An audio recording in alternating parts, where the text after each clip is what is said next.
Hello students, a very good morning to you all. Today we are going to learn a Malayalam story Oru Manushan written by Waikum Muhammad Bashir. This story is been translated by V. Abdullah titled A Man. Waikum Muhammad Bashir 1908 to 1994 is a well-known Malayalam short story writer and novelist. He is known for his sympathetic portrayal of the joys and sorrows of ordinary life. His stories have been translated into English and various Indian languages. He was honorary fellow of the Sahitya Academy in 1970. He was the recipient of the Central Sahitya Academy Award and Padma Shri in 1982. He was an Indian independence activist and writer of Malayalam literature. He was a writer, humanist, freedom fighter, novelist, and short story writer, noted for his path breaking, down to earth style of writing that made him equally popular among literary critics, as well as the common man. He is known for his sympathetic portrayal of joys and sorrows of the ordinary life. In this short story of his, Waikum Muhammad Bashir conveys to us that a man, even though a thief by profession, has a good heart within him, and that the people who have faced difficult times in their lives are the ones who come forward to help others. Students, Oru Manushan, when translated to English, means a man, and the title refers to a man who comes to the rescue of the speaker, who is in a land which is 1500 miles away from his home. The speaker knows no one there, neither does he know the local language. He knows English and Hindustani, but not many inhabitants of that land understand English or Hindustani. Upon that, he does not have money. In such a situation, if you find yourself caught in a dangerous situation, a stranger comes forward to rescue you. And he says, after so many years, still those memories lingers in your mind and remembers that man and wonders why did he did so.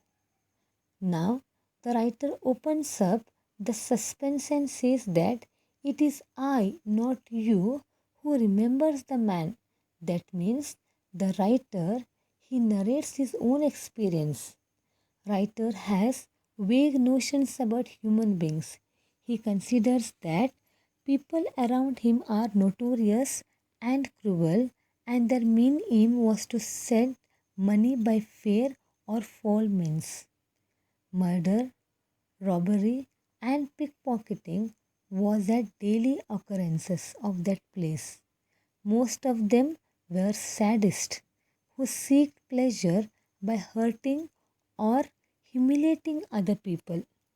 He says there are good men and thieves, those who suffer from various infectious diseases and from madness. Everyone has to live carefully. The world has more evil than good. He also says that we realize this only after we get hurt. So, students, writer wants to share an incident related to him about the behavior of human beings. So he says it was a big city in the valley of a mountain, some 1500 miles from home. The inhabitants, which had never been known for the quality of mercy, they were a cruel people, murderers, robbery, pickpocketing, etc. were daily occurrences. By tradition, the people were professional soldiers. Some of them went to the distant places and lent out money on interest. Many others served as watchmen in banks and mills and large commercial establishments in big cities. Money was highly valued by them. For many, for money, they would do anything even commit murder. The narrator speaker is the main protagonist who narrates the predicament of a stranger in an alien city and also shows how a total stranger rescued him from an embarrassing situation. The narrator, before narrating a personal incident, tells the reader, I have some vague notions about human beings. Now, let us see what is that vague notion about human beings, what he wants to say. The narrator says that he stayed in that city in a very small, dingy room on a dirty street, and he carried on a profession of teaching English to some of the migrant laborers from 9:30 till 11 in the night. He said he taught them to write address in English. Learning to write an address in English was considered great education there. You must have seen people who write address at the post office. They were paid anything between 1 anna and 4 annas for writing an address. And he says he thought the skill of writing address to people in order to escape the same fate of myself, that means of himself. And he says that they could have saved money by it. In the same way, the narrator also would save his money. So, what he would do to save his money? In those days, he would sleep all day and wake up at 4 in the evening. This was to save the expense of drinking his morning tea or eating the noon meal. So he is to get up at 4 in the evening. And the same way, one day it was 4 in the evening. The narrator was dressed in a suit for his tea and a meal outside. He had 14 rupees in the wallet in his coat pocket. That was his life saving. He entered a crowded, busy restaurant. He ate a full meal consisting of chapatis and meat curry and drank tea too. The bill was 11 annas. No sooner did he put his hand in his coat pocket to pay the bill than he began sweating profusely, as if everything got digested, whatever he had eaten, because the wallet was not there and he was in an embarrassing state. He went and told the owner that someone had picked his pocket and taken away the wallet. But the owner did not believe the narrator and told him that such a trick would not work here. He threatened the narrator, telling him that he would gouge his eyes out if he did not pay the money. The narrator looked at the people around him and saw not even one kind face, so that they looked like the hungry wolves.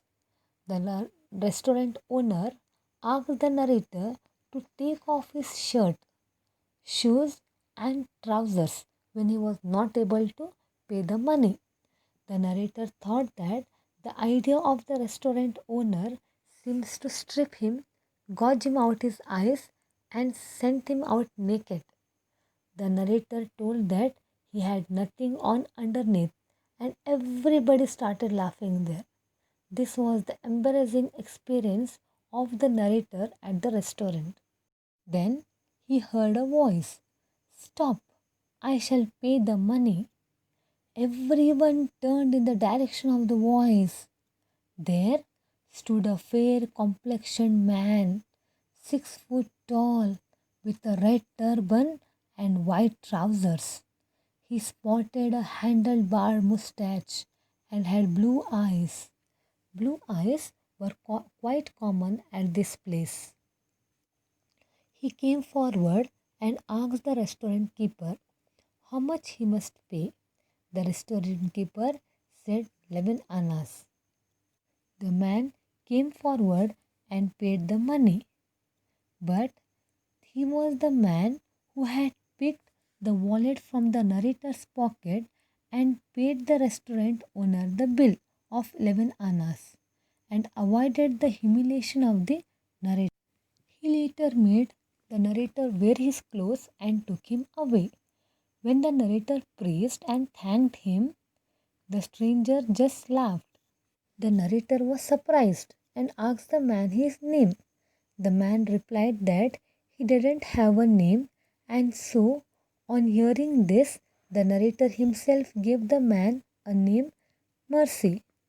They walked on for a while on a deserted bridge, and finally the man told the narrator to go away and never return to that place again. As a said student, he did not reveal his name but only warned the narrator against speaking about him.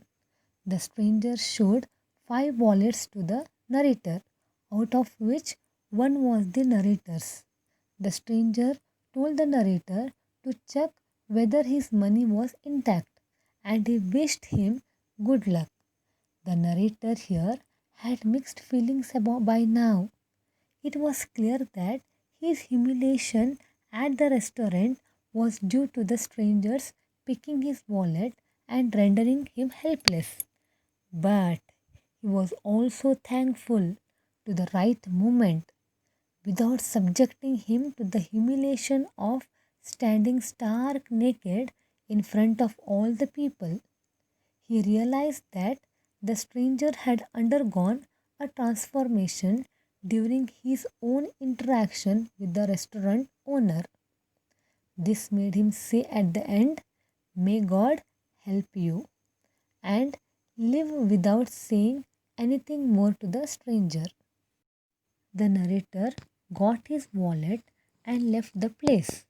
Had the thief not been prompt or honest, or if he was not merciful, as guessed by the narrator, then the narrator had to be in an embarrassing situation.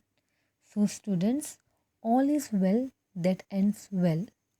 So, thus, the story talks about the transformation in the thief as he intervened and paid the restaurant bill and saved the narrator from humiliation. And instead, the owner might have shown a sympathy, right? Or he could have given him an opportunity to pay the bill, but the owner seems to be very miser and gives much value for money than man. This could be extravagance of the owner. He did not know the value of man, but teases him for mistake of for not paying bill. Moreover, it was not a big offense. He could offer a chance to pay another time instead of humiliating him. On the other hand, narrator also did not protest much. Instead, he suffered all the humiliation in the restaurant.